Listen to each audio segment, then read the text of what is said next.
Jika Anda bisa menjaga dan mengubah sikap Anda jauh lebih baik lagi, maka Anda akan bisa mendapatkan hasil yang luar biasa. Pada kesempatan kali ini, saya akan sharingkan lagi tentang buku nih. Di buku ini menjelaskan tentang sikap atau perilaku yang merupakan kunci utama jika ingin mencapai kesuksesan.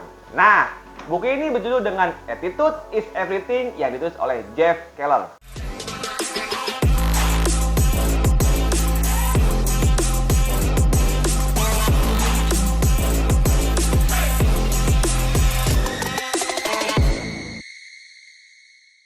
Pada buku ini membahas tentang jika kita mau meraih kesuksesan, maka sangat penting dalam menjaga, memperbaiki, dan meningkatkan sikap serta perilaku kita. Apakah kalian pernah mendengar sebuah perumpamaan yang berbunyi gini nih? Ubahlah sikap nada, maka hidup Anda akan berubah. Di dalam buku ini, penulis membagikan pengalamannya dalam melakukan perubahan karir yang awalnya adalah seorang pengacara. Dia dapat sukses menjadi pembicara yang sangat terkenal pada masanya. Penulis beranggapan bahwa sikap kita adalah jendela dunia. Nah, maksudnya gimana? Oke, kita pakai contoh. Nyatanya seperti apa nih? Penulis buku ini yang bernama Jeff awalnya memiliki pekerjaan sebagai pengacara. Dan ya sudah bisa terbilang hidup cukup nyaman karena profesi tersebut. Meskipun begitu, Jeff merasa ada yang kurang di dalam hidupnya dan selalu bertanya-tanya dalam dirinya. Sebenarnya Jeff ini sudah nggak puas dengan pekerjaan yang dia jalanin dan membuatnya frustasi. Tiba-tiba tanpa sengaja, Jeff melihat iklan di TV tentang kursus atau pelatihan yang disebut dengan mental blank. Nah, akhirnya Jeff pun mengikuti kursus dan pelatihan tersebut. Dari situ, Jeff mulai mempelajari hal tersebut lebih dalam. Pelan-pelan hidupnya pun berubah. Semua ini dimulai berdasarkan apa yang didalami dan dipelajari. Merubah sikapnya yang awalnya negatif menjadi sikap yang positif. Bagaimana kita bisa mengendalikan pikiran kita supaya terus positif dan menghasilkan hal yang positif juga. Jika kita mau jadi orang sukses, maka kita harus berpikir kita adalah orang-orang sukses. Ketika kita memakai sebuah kacamata, misalnya yang berwarna hitam, maka semuanya akan tampak hitam. Ketika kita memakai kacamata yang berwarna merah, maka semuanya juga akan ikut merah. Nah, begitulah kira-kira gambaran mental block dalam pikiran kita dalam melihat dunia. Beberapa orang memiliki gambaran mental optimis, tapi tidak sedikit juga yang memiliki gambaran mental negatif dalam melihat dunia. Orang dengan gambaran mental optimis akan berkata, saya pasti bisa. Sedangkan orang yang dengan gambaran negatif akan berkata, saya nggak bisa. Saya mah nggak mungkin punya properti, penghasilan aja pas-pasan. Anda lihat, orang negatif selalu memikirkan masalah, sedangkan orang yang positif memikirkan sebuah kesempatan dan kemungkinan. Nah, yang jadi masalahnya adalah pastinya usia kita bertambah, begitu juga dengan tentang apa yang kita alami. Kita jadi banyak melihat sisi lain dari kehidupan dunia. Pikiran kita sudah dipenuhi dengan kritikan, penolakan, hingga kegagalan yang akhirnya mempengaruhi sikap kita terhadap dunia. Tugas kita adalah menghapus semua pengalaman dan hal negatif dari masa lalu yang sering menahan dan menghalangi kita untuk maju. Move on aja woi. Kita juga harus ingat, ketika kita mulai sesuatu, kita selalu memiliki awal dan kesempatan yang baru dan gak ada hubungannya dengan kegagalan di masa lalu. Kemudian Jeff juga membahas tentang pikiran dominan, yaitu sesuatu yang memenuhi pikiran kita sehari-hari. Jika kita terus-menerus memikirkan suatu tujuan, maka kita akan berpikir untuk mengambil langkah maju dan bergerak menuju tujuan tersebut. Sebaliknya,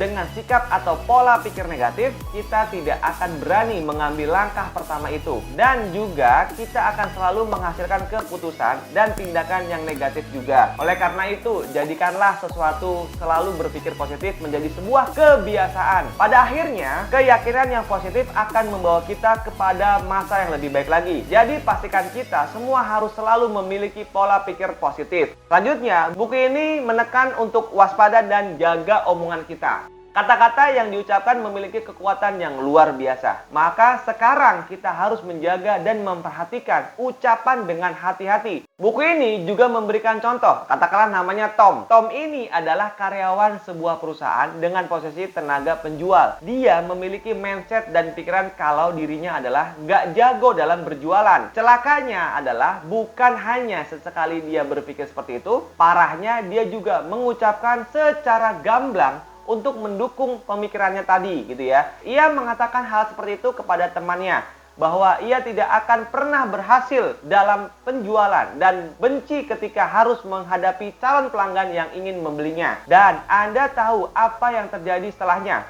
Akhirnya Tom dipecat karena dianggap tidak produktif dalam bekerja. Dia sering melakukan sedikit tindakan atau melakukan hal yang tidak produktif dalam bekerja. Ucapan yang sering diucapkannya memperkuat bahwa dia tidak pernah percaya dan berhasil. Dan akhirnya benar, dia memang tidak pernah berhasil gitu ya. Inilah sebuah kisah dari betapa hebatnya kekuatan dalam berucap. Apa yang kita ucapkan tentang diri kita akan mulai menjadi kenyataan apabila kita tidak menjaga ucapan tersebut. Kemudian Jeff juga memberikan tips tentang bagaimana caranya melatih untuk bisa menjaga ucapan, dimulai dengan bagaimana cara Anda menjawab. Jeff kemudian membaginya menjadi 3 kategori jawaban ketika Anda ditanya, "Apa kabar, teman Anda?" Yaitu jawaban negatif, mediocre, dan positif.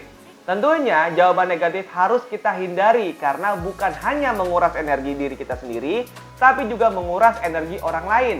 Coba Anda bayangkan ketika Anda bertemu dengan teman-teman Anda setelah sekian lama. Ketika Anda ditanya, "Apa kabar?"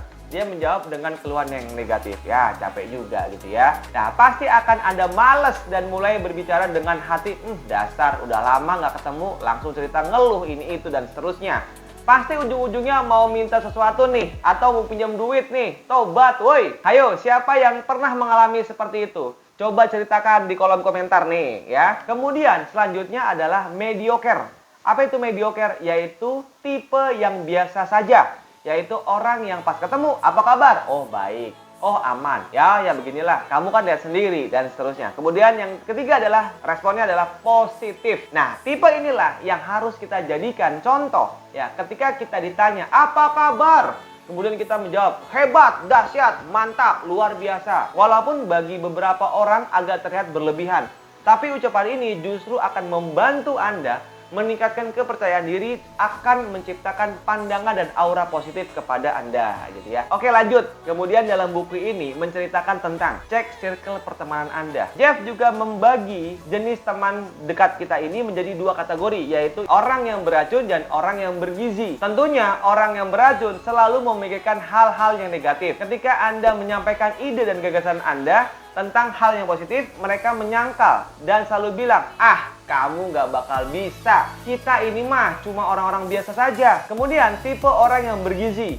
Mereka adalah orang yang positif dan sportif karena mereka bahagia dan menjalani hidup mereka dengan sukacita. Dengan berada di dekatnya, Anda bisa menjadi orang yang bertumbuh dan berkembang di masa depan. Seperti yang saya lakukan. Saya belajar bersama Pak Tunggu Semwaringin. Saya ingin maju dan ingin bertumbuh. Alhamdulillah, pelan-pelan saya dapat mengambil pelajaran dan ilmu yang positif dari beliau. Jadi, Anda juga harus memperhatikan lingkaran pertemanan Anda. Saya doakan, semoga Anda bisa menemukannya dan menjadi orang sukses. Amin. Ketik dong. Amin, amin, amin, amin, amin.